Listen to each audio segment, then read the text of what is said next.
I'm Lynn Radjewski, and I own Trade Labels located in Mystic, Connecticut.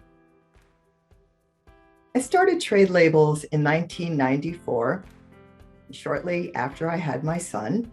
I was working in the natural food industry and loved the industry. The FDA passed a regulation that all foods sold out of a bulk bin container had to have the same nutritional disclosure that a packaged product had. At that time, there wasn't anyone doing this.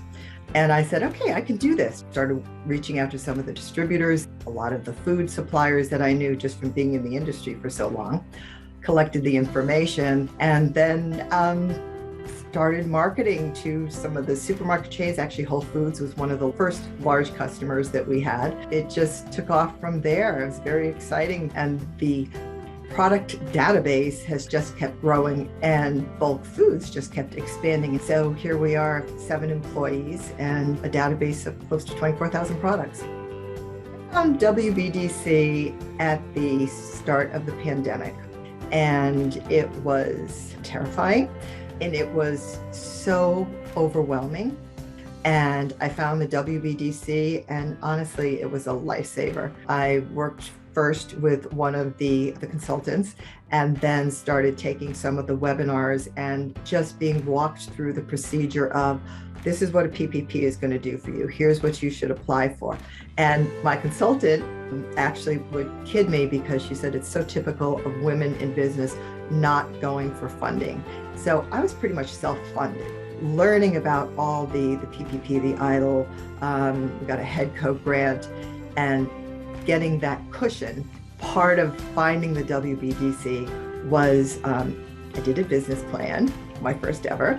And again, they were there to just help me through tightening it up, getting all the information exactly the way that it is. Having to do that and do a business plan led me down the path to be able to get the equity match grant, which then contributed to the new software that we're having developed. So I can't tell you how grateful I am to the WBDC. To receive the Woman Rising Award, it's really a great honor, because I do feel like I work very hard for my business, and I've done for a long time, and I put a lot into the business and trying to give the best product possible to our customer.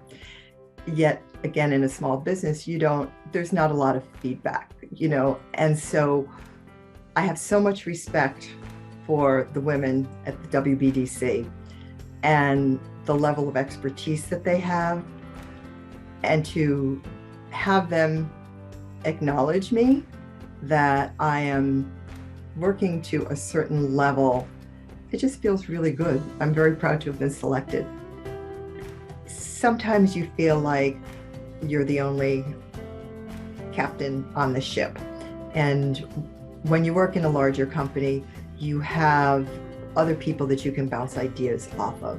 I think that's one of the things that I found in the WBDC. It's a non-judgmental group. I can go and say, okay, this is a mess. I really need some help, and feel like I have that support. And that is something that I wish that I had along the way. It's a nice group to have an association with, and I really appreciate it.